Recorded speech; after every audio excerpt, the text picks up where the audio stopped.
지금 많은 질문들이 또 올라오고 있는데, 진아 JY님, 생각한 아이디어가 고객이 과연 이게 원하는 것인지 아닌지 알 수 있는 대표님만의 좀 방법이 있나요? 라는 질문을 좀 해주셨어요.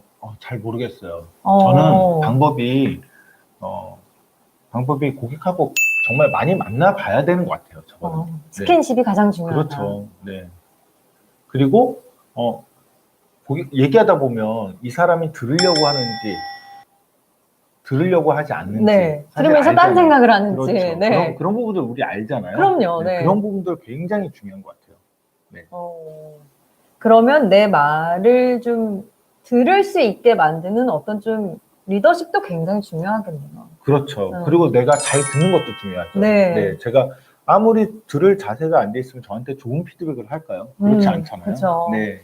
어차피 안 들어줄 건데. 그렇죠. 네, 솔직한 피드백보다는, 그러니까 우리는 항상 남이 듣기 좋은 말을 괜히 남이 듣기 좋은 말을 하려고 해요. 네. 그렇다 직설적으로 표현하지 않고 애둘러서 표현하는 것들 사람들도 많기 때문에 정말 듣기 위한 경청 그런 것들도 굉장히 중요한 것 같아요. 스킨십 하면서. 그래야지 이제 잠재 고객들이 정말 솔직한 얘기를 해줄 수 있고 그런 피드백을 다 담아내는 게 결국 사업의 출발점이 아닌가 싶습니다. 당장은 이 좀 냉정한 피드백이 뼈 아플 수는 있지만 그렇죠. 그런 피드백들을 차츰차츰 이제 가슴에 새기다 보면 어느새 이게 정말 고객이 원하는 거구나 라는 걸 깨닫게 되는 시점이 오지 않을까 하는 생각이 또 드네요. 고나무님께서 남겨주신 질문인데요. 플랫폼 비즈니스가 지나치게 많다는 느낌이 있습니다. 학생들이 진행할 수 있는 사업은 제한되어 있고요. 그럼에도 불구하고 성공했던 온라인 플랫폼 사례들이 있을 것 같은데요. 투자를 하시면서 이런 성공한 플랫폼 사업들의 특징은 무엇이었는지 궁금합니다. 블루포인트 파트너스는 6년밖에 안 돼서 저희 회사에서 가장 오래된 회사가 6년밖에 안 되는 회사들이에요. 투자한 회사들이. 그렇다 보니까 아직 사실 온라인 플랫폼으로 성공한 사례들은 저희 회사보다 외국에 있는 것 같은데 예를 들면 여러분이 많이 아시는 우아한 형제들의 배달의 민족이라든가 마켓컬리라든가 그런 것들이 있겠죠. 그런 것들이 있는 것 같은데 그 사업들의 성공하는 특징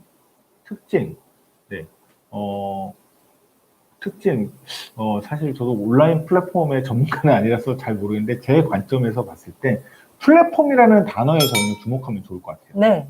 플랫폼이란 게 원래 기차 같은 데서 갈아타는 그 사람들이 많이 모이는 승강장 같은 그런 의미가 있잖아요. 온라인 플랫폼이라는 건 사람들이 모일 수 있는 동기 요인이 되는 서비스인 것 같아요. 그러니까 억지로 끼워 맞추는 게 아니라 사람들이 스스로 찾아오고 바이럴 될 수 있는. 그러니까 내가 마케팅을 해서 막 이렇게 하는 게 아니라 내가 써봤는데 이런 거 너무 좋더라, 친구야. 막 이렇게 소개하는 바이럴이 될 수 있는 이런 플랫폼이 진짜 성장성이 좋고 좋은 사업인 것 같아요. 소개를 받을 수도 있지만 나 이런 거 좀 필요한데 이런 플랫폼이 있네 스스로 찾아갈 수 있는. 그렇죠. 스스로 찾아가거나 아니면 옆에 친구가 떠들어주고 말을 해줄 수 있는 그런 거죠. 그래야지 내가 온라인 플랫폼으로 들어갈 거 아니에요. 찾아가죠. 요즘에는 어플에 대한 접근성은 그 어느 때보다 너무 편리하기 때문에 내가 마케팅을 하기보다는 많은 사람들이 알아서 찾아줄 수 있는 그런 게 가장 중요하겠네요. 플랫폼. 마케팅을 아무리 해도 내가 필요 없으면 안 들어가거든요. 그렇죠. 사실 깔았다고 하더라도 사실 접근하는 것만큼 제거하는 것도 쉽잖아요. 맞아요. 이 지속성이 떨어진다면 성공하기가 힘들겠죠. 그렇죠. 그러면 마케팅으로 돈 쓰고 사실은 고객들도 안 모이고 그러면 아무 소용이 없잖아요. 그래서 바이럴 팩터가 저는 이 온라인 플랫폼 사업에서 굉장히 중요한 요소인 것 같습니다. 송님께서 남겨주신 질문인데요. 최근 들어 점점 주니어 창업을 장려하고 있다고 느껴집니다. 블루포인트 파트너스의 동창 2기에서는 어떤 이유로 주니어 창업자들의 도전을 환영하는 건지, 또 같은 조건에서 주니어 창업과 시니어 창업 중 어느 쪽을 선호하시는지 궁금해 하십니다. 그런 부분인 것 같아요. 같은 조건에 있을 때 주니어 창업과 시니어 창업 중 어느 쪽을 선호하시는지.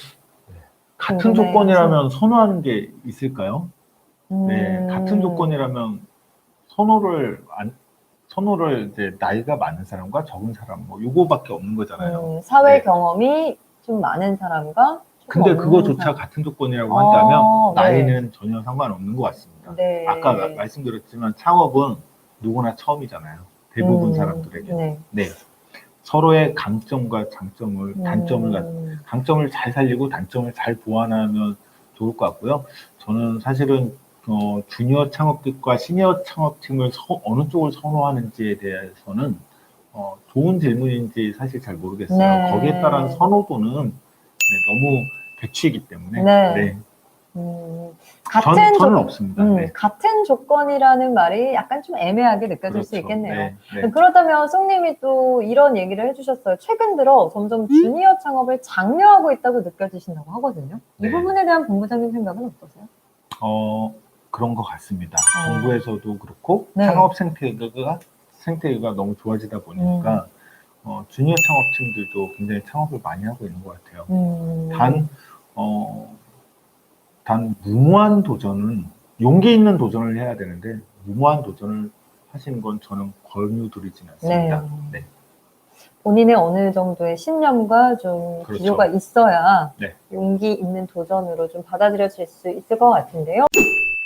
투자를 받고 나면 사업의 방향성이 투자자가 원하는 방향으로 좀 끌려가게 되는 경우가 있고, 좀 간섭과 일주일에 한 번씩 쓰는 보고서 등으로 인해서 투자를 좀 두려워하고 있는 창업자들이 있다고 합니다.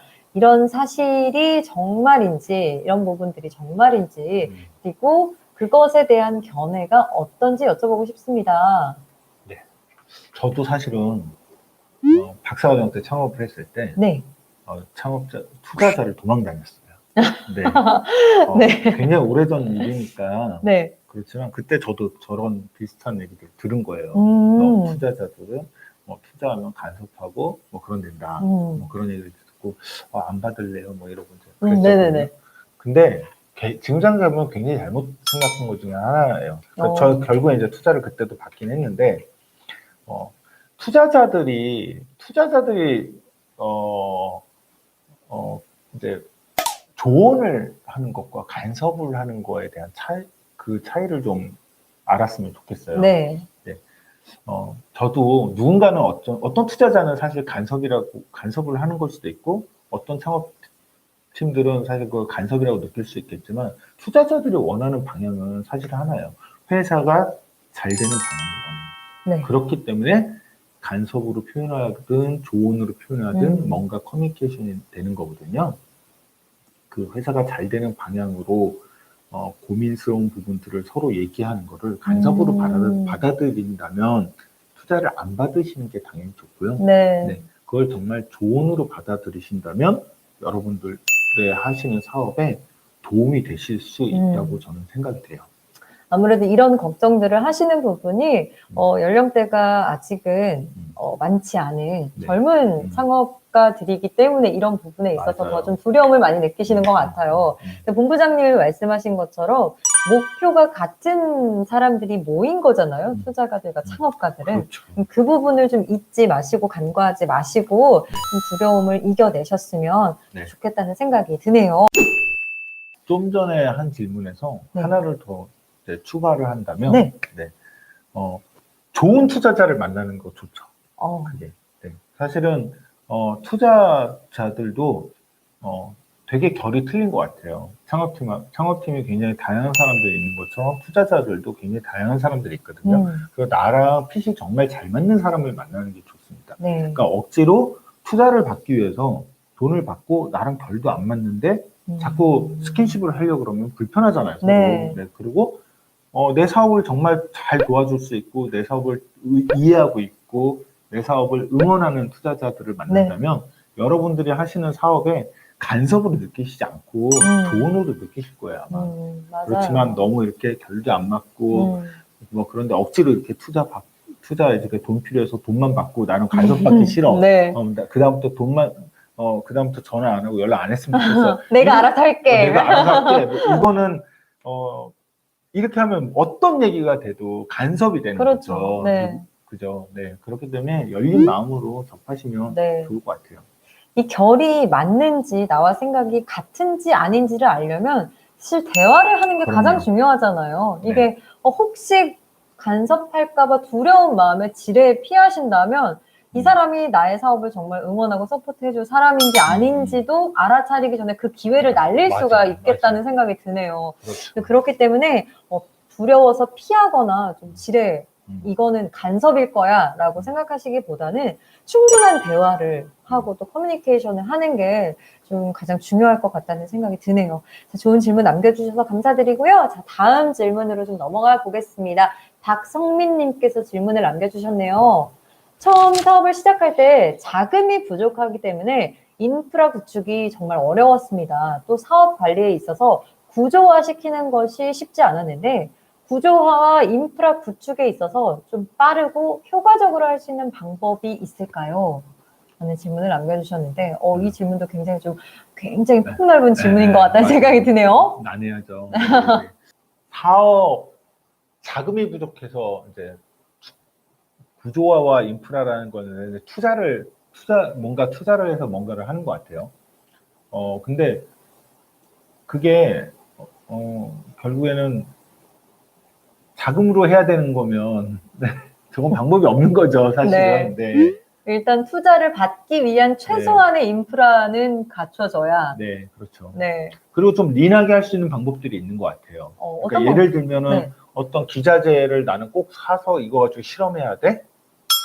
빌려서 할 수도 있거든요.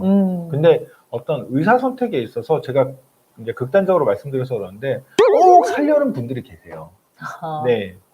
뭐 그런 것처럼 그런 것들은 좀 린하게 생각하면 좀 빌려서 한다거나 뭐 내가 어디 좀 불편하지만 어디 가서 한다든가. 네. 당장 필요한 인프라가 필요하더라도 그런 식으로 활용하시면 좀 더 린하게 빠르게 할 수 있는 것 같습니다. 네. 뭐가 더 중요하고 뭐가 더 차순으로 중요한지 좀 우선순위를 정하고 그리고 나서 좀 유연하게 대처하는 게 필요할 것 같다고 또 대답을 해주셨습니다. 자, 마지막 질문이 될 것 같습니다. 자, 마지막 질문인데요. 이동규님께서 남겨주신 질문이네요. 플랫폼 서비스의 경우 개발 비용뿐만 아니라 운영하기 위한 또 차후에 또 비용이 많이 필요한데 대학생 창업팀이 이러한 부분을 좀 해결하기 위한 돌파구가 있을까요? 라는 질문을 남겨주셨습니다. 플랫폼에 대한 관심이 많으신 거 아니에요? 네. 어떤 사업은 투자 없이 과실을 딸 수는 없잖아요. 네, 사업을 진행할 수는 없어요. 그렇기 때문에 어떤 사업이든 플랫폼 비즈니스든 뭐 테크 비즈니스든 서비스든 뭐가 되든 간에 비용이 필요해요. 근데 대학생 창업팀에 할 수 있는 돌파구가 있을까요? 네, 첫 번째가 아마 그래서 저희 같은 투자자가 있는 것 같고 요즘에는 정부 지원 사업들도 굉장히 많잖아요. 맞아요. 네, 그런 것들을 잘 나한테 맞는 사업들에 어플라이 하셔가지고 그런 지원도 많이 받으시면 좋을 것 같습니다. 네. 많은 정보를 최대한 다양하게 찾아보는 게 아마 돌파구가 되지 않을까 하는 생각이 들고요.